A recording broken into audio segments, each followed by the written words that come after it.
Good morning students. गृह विज्ञान विषय के इस यूट्यूब चैनल पर आप सभी का स्वागत है। मैं doctor Jyoti Sachan, assistant professor SMM government girls college Bhilwara. आज का ये जो वीडियो है यह ब्लड एवं उसका संगठन, यह जो चैप्टर है यह रिक्वायर्ड है ह्यूमन फिजियोलॉजी का जो पेपर चलता है और हेल्थ साइंस का जो पेपर BA में चलता है, वहाँ पर उनके सिलेबस के according blood and its composition आज हम पढ़ रहे हैं। इससे पहले के वीडियो में इसका जो फर्स्ट पार्ट था इस वीडियो का, उसमें हमने अध्ययन किया था कि जो रक्त है वह क्या होता है और रक्त का संगठन क्या है, रक्त में कौन कौन से कंपोनेंट पाए जाते हैं। उसमें हमने देखा था कि रक्त में मुख्य रूप से प्लाज्मा जो 55% भाग बनाता है और रक्त कोशिकाएं जो संपूर्ण रक्त का लगभग 45% भाग बनाती हैं। और एक स्वस्थ व्यक्ति में, वयस्क व्यक्ति में 5 से लेकर 6 लीटर तक रक्त पूरे शरीर में प्रवाहित होता है। इसी के साथ प्लाज्मा जो है, इसका जो तरल पदार्थ, तरल वाला भाग है प्लाज्मा जो होता है वो हल्के से पीले कलर का होता है और हम इसको रंगहीन भी कह सकते हैं। और प्लाज्मा के अंदर इसका जो कॉम्पोजिशन अगर देखा जाए प्लाज्मा का, तो लगभग 90% तक इसमें पानी होता है। इसके अलावा इसमें कुछ कार्बनिक और अकार्बनिक पदार्थ पाए जाते हैं।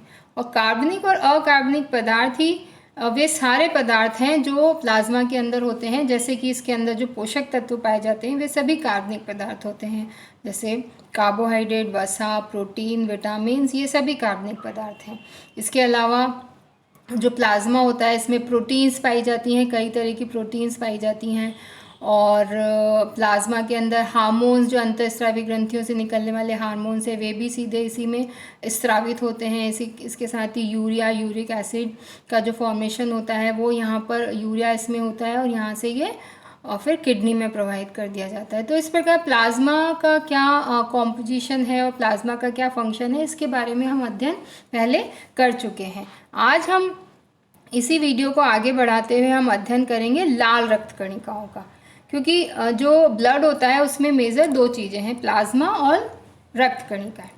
अब जैसा कि चित्र में आप देख रहे हैं कि एक ब्लड वेसल्स में से रक्त कणिकाएं निकलती हुई आपको दिखाई दे रही हैं। तो इसमें जो लाल रंग की कणिकाएं हैं वो है रेड ब्लड कार्पसल्स, और जो सफ़ेद और पर्पल शेड में है वो वाइट ब्लड कार्पसल्स, और इसके अलावा जो वाइट कलर की इरेगुलर शेप में दिखाई दे रही हैं वो हैं प्लेटलेट्स। तो इस प्रकार 3 प्रकार की कणिकाएं या रक्त कोशिकाएं ब्लड के अंदर पाई जाती हैं। अब हम अध्ययन कर रहे हैं RBC का, रेड ब्लड कार्पसल्स, लाल रक्त कणिकाएं। जैसा कि नाम से आपको पता चल रहा है, लाल रक्त कणिकाएं जो हैं वो लाल रंग की होती हैं। और इसका चित्र में आपको दिखाई दे रहा है कि छोटी छोटी डिस्क के जैसी इसकी संरचना होती है। ये सेल हैं और सेल जो है वो बीच में से चपटी होती हैं और इसी फॉर्म में यह ब्लड के अंदर सर्कुलेट होती हैं।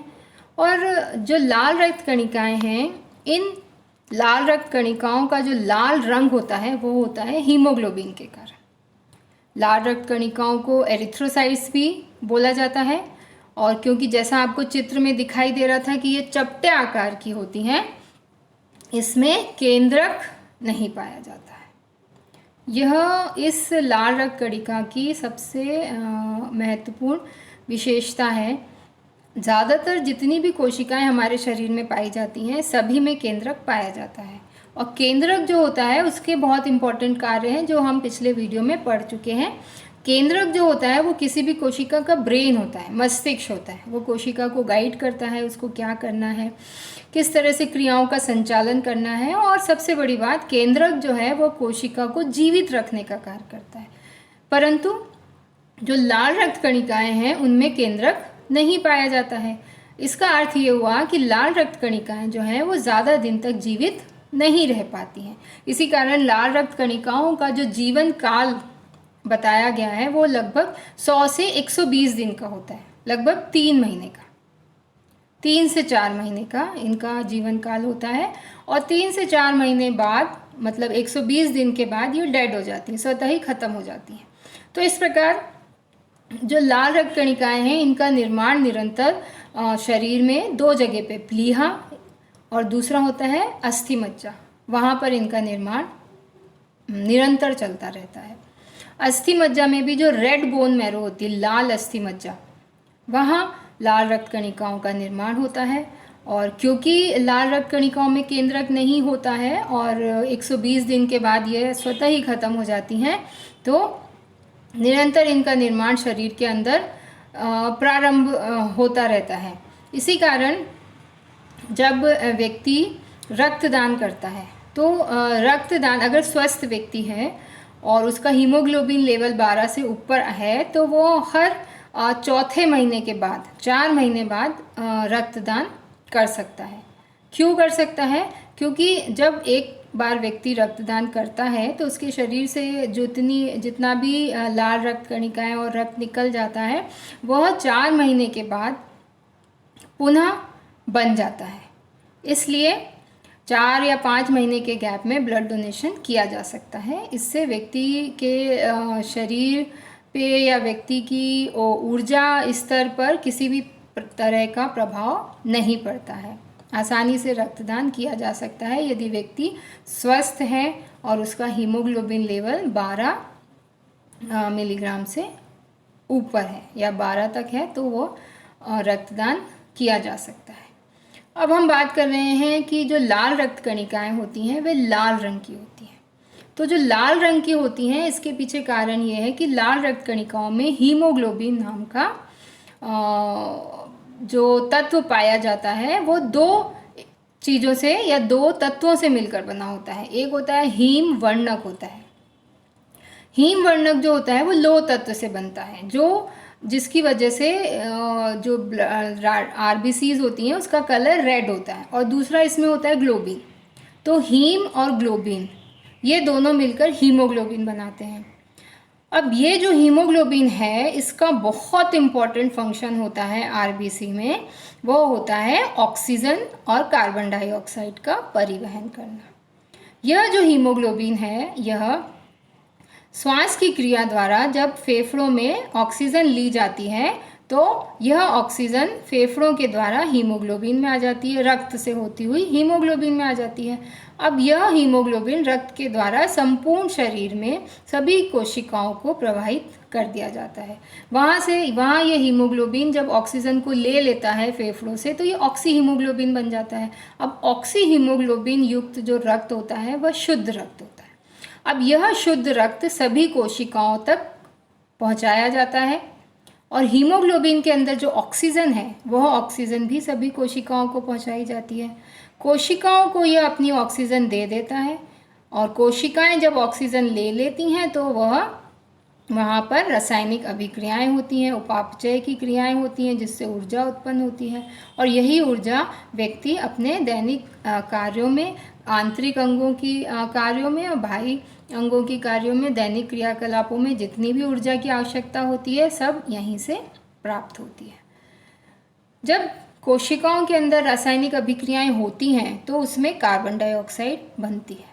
अब यह कार्बन डाइऑक्साइड जो होती है हमारे शरीर के लिए हानिकारक होती है। तो यह जो हीमोग्लोबिन है, यह उस कार्बन डाइऑक्साइड को कोशिका से ले लेता है और जब हीमोग्लोबिन कार्बन डाइऑक्साइड के साथ मिलता है तो कार्बोक्सी हीमोग्लोबिन बनाता है। अब यह कार्बोक्सी हीमोग्लोबिन रक्त के द्वारा पुनः हृदय से होता हुआ फेफड़ों में पहुंचा दिया जाता है। फेफड़ों में जब ये कार्बोक्सी हीमोग्लोबिन प्रवेश करता है रक्त के द्वारा, तो कार्बन डाइऑक्साइड जो है वह फेफड़ों से होती हुई नाक द्वारा बाहर निकाल दी जाती है। तो इस प्रकार ऑक्सीजन जो ग्रहण की गई है वो हीमोग्लोबिन उसको कैरी करता है, सभी सेल्स तक पहुंचाता है। सेल्स में जो प्रोड्यूस हुई कार्बन डाइऑक्साइड जो हमारी बॉडी के लिए टॉक्सिन होती है, उसे ये वापस ग्रहण करता है, कार्बोक्सी हीमोग्लोबिन बनाता है और पुनः लंग्स तक लेकर जाता है और वहाँ से इसको बाहर विसर्जित कर दिया जाता है। तो इस प्रकार हीमोग्लोबिन जो है बहुत ही महत्वपूर्ण कार्य करता है ऑक्सीजन कार्बन डाइऑक्साइड के परिवहन का। यदि शरीर में खून की कमी, जैसे सामान्य भाषा में हम कहते हैं खून की कमी, या हम यूँ कहें कि यदि शरीर में हीमोग्लोबिन की कमी हो गई है, रक्त के अंदर जो लाल रक्त कणिकाएं हैं उसके अंदर पाया जाने वाला जो हीमोग्लोबिन है, अगर उसकी मात्रा कम हो गई है तो उसका जो प्रभाव पड़ता है वो शरीर पर यह होता है कि जो ऑक्सीजन संचरित हो रही थी पूरे शरीर में उसकी मात्रा कम हो जाती है। इसकी वजह से जो शरीर की कोशिकाएं हैं, जिन कोशिकाओं को अपनी रासायनिक अभिक्रिया करने के लिए ऑक्सीजन की आवश्यकता होती है, तो अगर ऑक्सीजन कम मात्रा में मिलती है कोशिकाओं को तो कोशिकाओं की क्रियाशीलता कम हो जाती है। कोशिकाओं में जो मेटाबॉलिक रिएक्शंस हो रही हैं, ऊर्जा का उत्पादन हो रहा है, वो कम हो जाता है। तो ऊर्जा का उत्पादन यदि शरीर में कम हो रहा है तो उसका प्रभाव यह होता है कि शरीर को मिलने वाली जो ऊर्जा है वह कम हो जाएगी, और शरीर को यदि ऊर्जा कम मिल रही है तो शरीर की जो एक्टिविटी लेवल है, कार्य करने के लिए जितनी ऊर्जा प्राप्त होनी चाहिए वो उसे नहीं मिल रही है।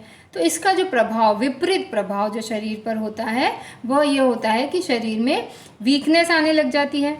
अगर हीमोग्लोबिन की कमी हो रही है तो वीकनेस आने लग जाती है, व्यक्ति की क्रियाशीलता या वर्किंग कैपेसिटी जो है वो कम हो जाती है, व्यक्ति बहुत जल्दी थक जाता है, कोई भी काम करने में उसका कंसंट्रेशन नहीं होता है। तो ये सारी चीज़ें अगर व्यक्ति में हो रही हैं तो इसे जो बीमारी बोला जाता है वो होती है एनीमिया।